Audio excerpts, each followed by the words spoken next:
Oi, pessoal! Segunda parte do Conversas com Afetos, 7 de maio de 2020, 21 horas e 33 minutos. Tive que encerrar aquele trecho que a gente estava conversando com a Amaro Pena, porque eu escutei até um pedaço ele cantar depois. Eu não sei se vocês também tiveram essa dificuldade de ouvir a música. Amaro, vamos entrar. Vamos fazer uma... Aqui, ó. Pode ter sido a minha internet com problema, que eu ouvi até carcomis da música. Então eu quero pedir desculpa, porque eu não sei o que houve por aqui, mas eu achei melhor eu sair e abrir com a outra internet para ver se uma ou outra ia melhorar. Melhorou? Eu acho que agora tu tá me ouvindo, né? Eu não te ouvia e não ouvia não ouvia se tu sabia, não sabia se tu tava me ouvindo. Ah, tá. Tá, me diz uma coisa, o que tu prefere?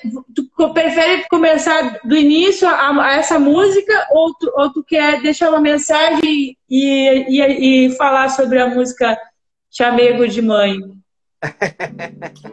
Vamos falar, eu vou só, eu acho que, não sei se as pessoas ouviram. Eu acho que seria bom. Então, a gente faz um trecho dela. Eu vou fazer assim, eu vou gravar ela aqui no vídeo, vou passar para você, aí você passa para as pessoas. Tá, e eu vou botar no Instagram do projeto. Pronto. Da nossa conversa, pode ser? Pode, que é muito bacana essa música e essa poetisa. E eu quero divulgar ela, porque tu falou que ela já... Eu não sei se ela já é falecida ou não. Eu também não sei, mas eu falei com ela. Ela estava viva quando eu liguei para ela um tempo atrás. Eu fiquei querendo conhecer, ela também queria me conhecer. E ela adorou a música. Ficou linda. Aí eu fiquei com essa... vontade. Pediu contato. Vamos ver se quando tu vier aqui para Porto Alegre, tu já, além de me visitar, visita ela também. Pois é. Né?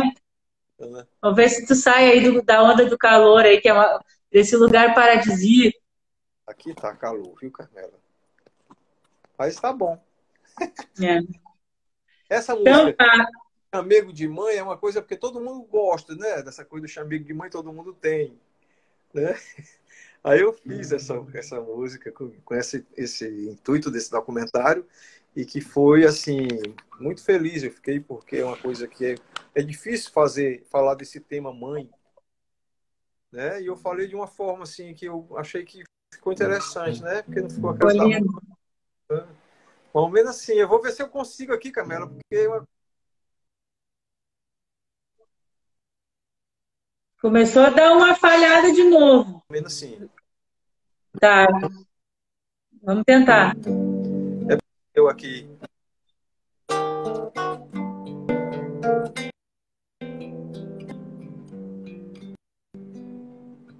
Há nesses corações tempo pra mais amar, gerar, cuidar, se dedicar.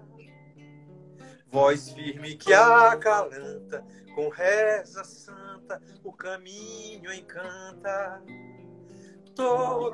Todo chamego de mãe, colo que nunca é demais. Rega na gente a semente de um amor que nos refaz. Todo carinho de mãe é luz em nosso caminho. Conduz pro bem de verdade, traz a bênção do divino, rege nossos passos, orientando pro bem. Aos poucos solta os laços pra gente mais além. Esse é um trecho, mas é a primeira parte que tu fez. Que bom. Amaro, eu vou ter que chamar o outro convidado pelo horário, por causa do atraso do programa da nossa internet. Mas a gente vai voltar semana que vem. E daí a gente, de repente, faz no Facebook ou no Zoom, que daí a gente coloca todas as pessoas que ajudaram no documentário junto, para fazer pra gente se conhecer, né? Para tu conhecer eles, se conhecer. né? Pois E vamos vamos ver se fazer Marie Stone também participa, vamos botar né? a Marreta. Vamos botar a Marreta. Né? Vamos tentar botar ela junto. Então tá, ó. Obrigada, Beijo, tá? bom pra Uma boa você. noite. Vou chamar aqui o professor Leonardo Gomes de Aquino, que já está aqui conosco. Ele que é articulista do jornal Estado de Direito, professor, advogado na área do direito empresarial, dos contratos, e hoje vai conversar conosco num tema que é relacionado à coluna dele, que é o Descortinando Direito Empresarial. Professor Leonardo, muito boa noite. Obrigada por estar aqui conosco. E a gente teve esse problema de internet aí, que eu acho que ficamos uns 5 minutos aí com esse tentativa de o Amaro poder participar e deu esse problema aí. Te peço compreensão no atraso. Sem problema, Carmela. Tudo bem, pessoal? Eu vou pedir que vocês façam o seguinte, embaixo aí do vídeo tem os coraçãozinhos. Apertem os coraçãozinhos aí para dar os likes para a gente, tá certo? No programa. Hoje eu separei a ideia, não é que nós já estamos aqui no Distrito Federal há 2 meses, mais ou menos. Opa, caiu aqui o meu. 2 meses, mais ou menos, com problemas de isolamento, né? Então eu comecei a pensar hoje em falar um pouquinho das saídas que as empresas podem usufruir nessa reta, né, final da ascendência da curva, que esperamos que seja em breve, para decair esse período. E aí eu trouxe em tela a ideia das recuperações de empresa, né? Em especial, nós temos um projeto de lei em urgência, né, que é acerca das mudanças da Lei 11.101. Esse projeto de lei, ele é o projeto de lei 1397, agora de 2020. E ele traz uma questão interessante, que é uma ampliação, né, na forma de você renegociar a legislação. Então, uma das possibilidades que esse projeto de lei nos traz, se vingar realmente, é que a gente tem uma negociação preventiva, não é? Que as empresas, e não só as empresas, mas todos os agentes econômicos, possam usufruir para superar uma eventual crise econômica que ela possa estar passando, não é? Então, dentro dessa perspectiva, esse projeto de lei, não é, ele coloca como uma base, como um requisito básico, não é que o sujeito poderá ajuizar esse procedimento, e é um procedimento de jurisdição voluntária, ou seja, a gente dá entrada e não tem contencioso, com base em qualquer agente econômico, e não só as empresas. Então, isso vai permitir, se virar realmente lei, que os clubes de futebol, né, que as associações que possam ter uma finalidade econômica, faça isso, né? E a distribuição, uma vez feito esse pedido de jurisdição voluntária, o projeto prevê a distribuição do pedido, né, que vai gerar a suspensão das ações, as suspensões das dívidas, das prescrições.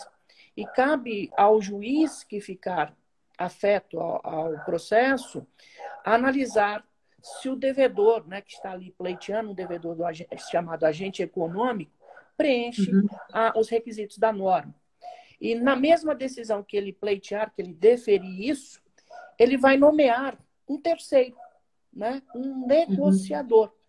Esse negociador, ele vai conduzir os trabalhos de forma a realizar essa negociação entre a empresa e os seus respectivos credores, de forma a amenizar o inadimplemento eventual que exista, né? Esse negociador, ele vai ser escolhido, vai ser colocado entre os profissionais, por força, no meu entender, pelo judiciário, né? E essas negociações, elas devem ter um prazo máximo de 60 dias. Esse projeto de lei já tem 1 mês e meio que foi proposto, que está em andamento no Congresso, né? E esperamos que ele realmente saia. E dentro Qual é o número do projeto, professor? Que o Ederson aqui, e eu não anotei agora, ele perguntou aqui.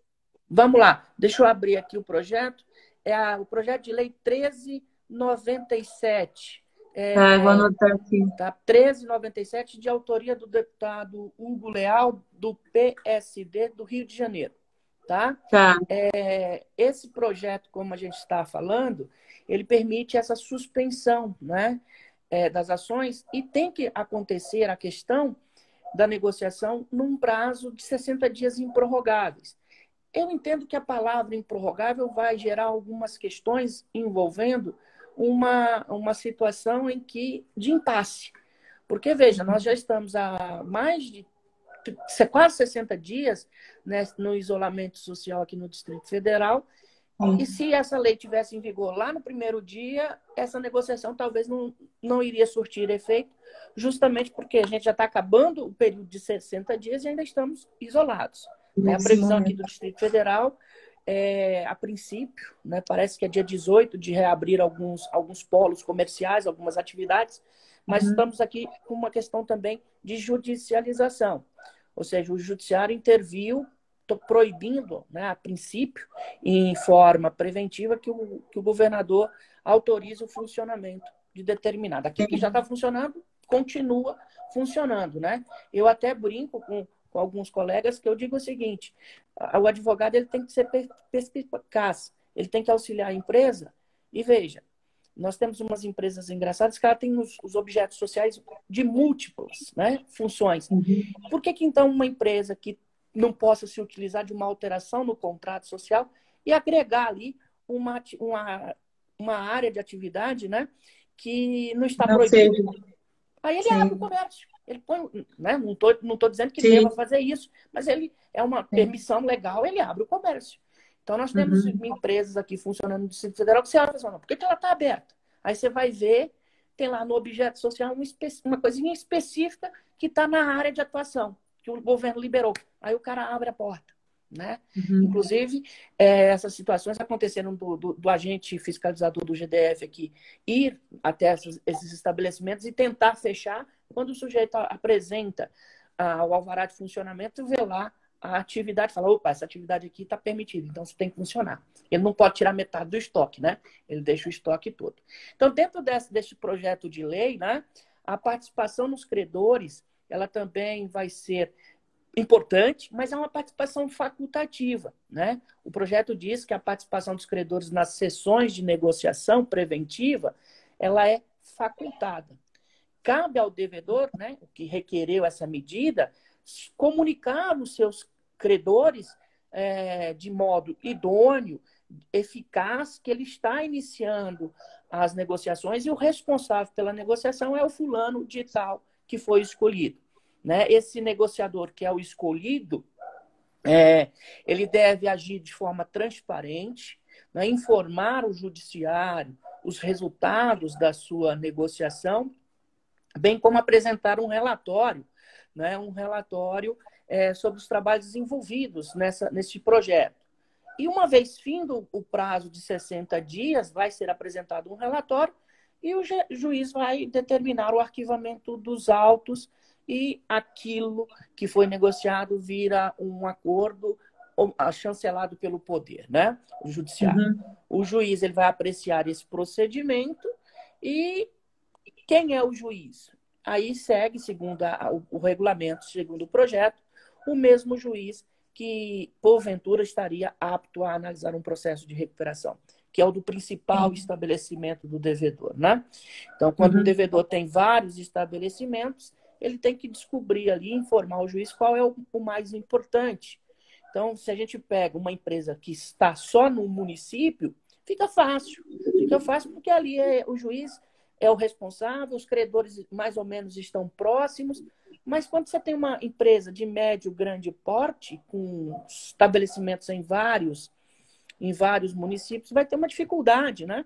Que é descobrir qual é o principal e um outro problema. O credor vai ter um gasto para se deslocar, para participar dessas negociações em outra comarca, né? Então, essa é uma questão que nós temos.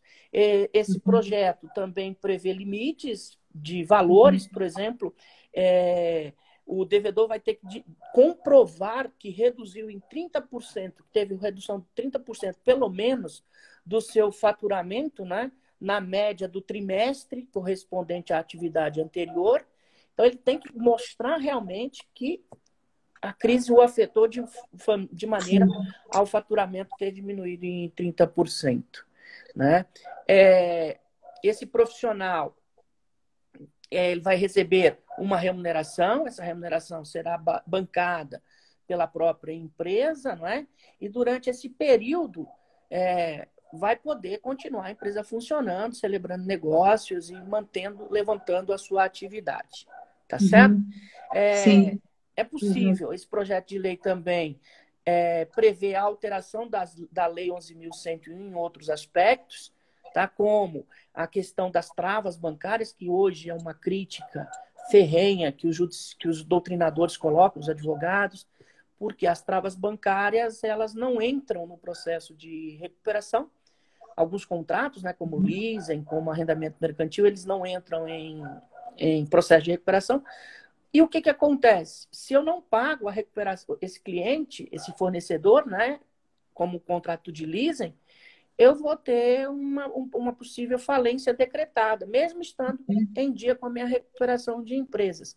Aquela empresa de veículos, que aluga veículos, a Hertz, teve lá na Europa o pedido de falência, que foi até sustado, agora foi interrompido, porque ela conseguiu algumas negociações. Então, é um perigo constante essa questão relacionada ao problema das empresas em recuperação. Né? É importante lembrar que essa crise do Covid, né, causada pelo Covid, ela trouxe para todos os lados, para todas as empresas, não importa o tamanho, uma queda de faturamento. Né? E esse projeto de lei de caráter extraordinário busca e traz medidas destinadas à economia a superar a crise.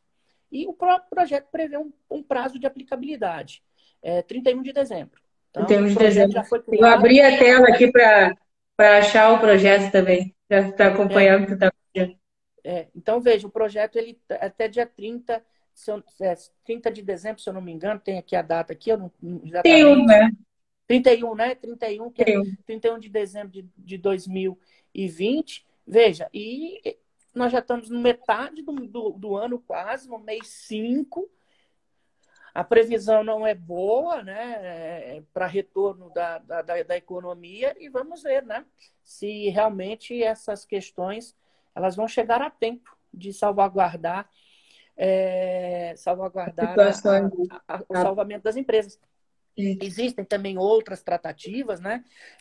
Em uma manifestação do professor Fábio Ulloa, num grupo de professores e advogados de direito empresarial no WhatsApp, ele levantou uma ideia também muito interessante dos empresários, das sociedades empresárias, fazerem um documento, cada uma fazendo o seu, é claro, pedindo uma espécie de moratória e dar entrada na junta comercial para que isso surta algum tipo de efeito.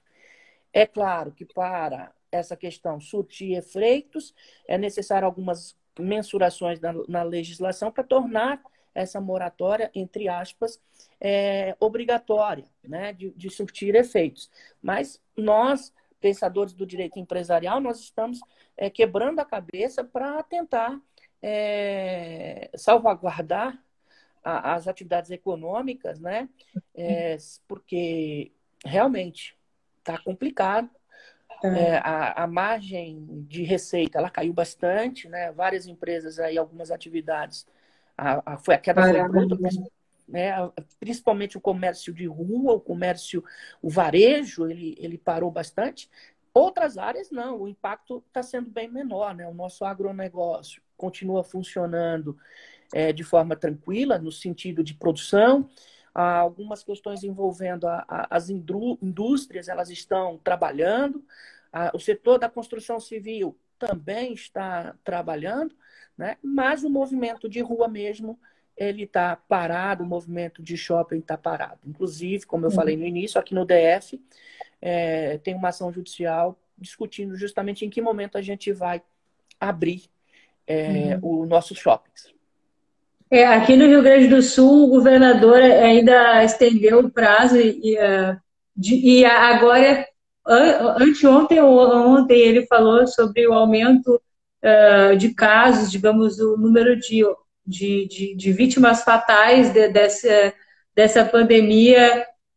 Parece que vai acontecer em junho e julho, final de junho e julho. Então, que a previsão ainda é uma extensão maior, e tem toda essa questão que antecedeu a tua fala, que o professor juiz do trabalho falava sobre o papel do Estado na intervenção na economia, para tanto garantir que essas empresas possam ter a sua manutenção, ter a continuidade, não vir a fechar as portas, como já está acontecendo, né?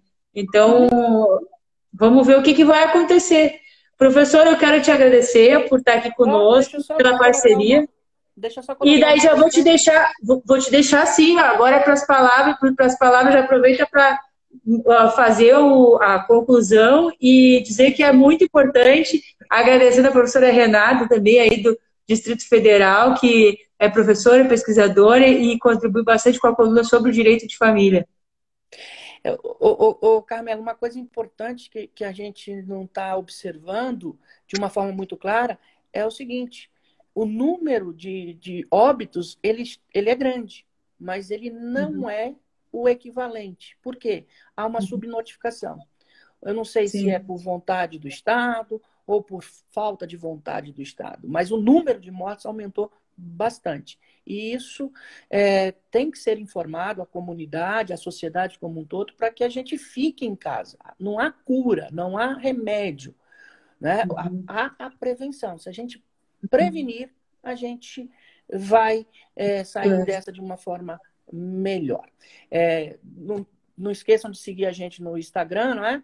No Afetos _Carmela ou prof.leoaquino, e leiam minha coluna todas as quintas no jornal Estado de Direito. Um abraço para todos e tenham uma boa resto de semana e início do final de semana. Um abraço. Tchau, tchau. Professora, obrigada. E eu quero dizer que o professor, ele e a professora Renata são dos professores mais disputados no diálogo no site do Jornal Estado de Direito, que ano passado atingiu 90 mil, agora com a pandemia está em torno de 80 mil, mas eles têm, leitores ativos, né, que eu semanalmente quase coloco os questionamentos deles aí, e eu acho que é muito interessante isso, e parabenizo a paciência de vocês, porque eu sei que às vezes as perguntas são repetitivas, mas as pessoas buscam e às vezes não entendem, e até no Google,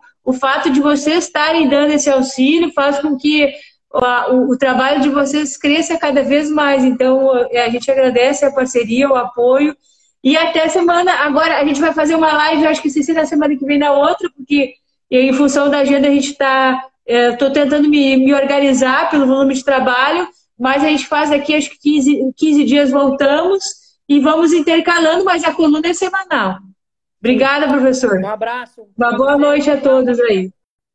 Ali, ó, a Olivia. Ele falou, não, Olivia, eu acabei fechando. Olivia, tu vai querer falar ou como é que tá a saúde? A Olivia, hoje de manhã, ela estava me falando sobre a situação da saúde dela, daí eu disse para ela, fica à vontade.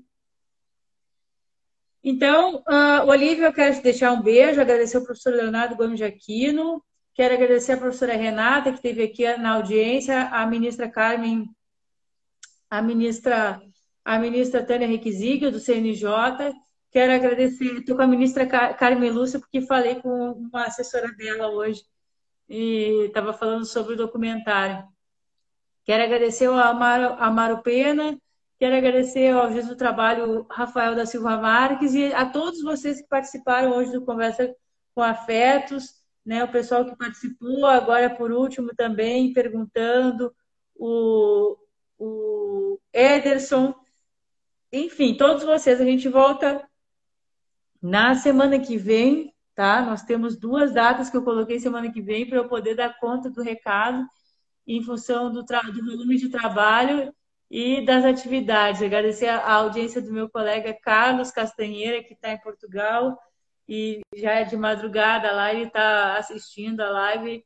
A semana que vem nós temos, então, no dia 12, a Renata Malta Vilas Boas, na área de família, tá?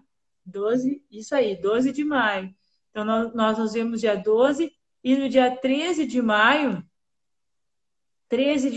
nós temos o Afetos Especial Execução Penal com a presença do Eduardo Lemos Xavier, Luiz Carlos Valois e Orlando Zacconi. 3 pessoas que eu admiro muito e que eu espero que vocês também prestigiem.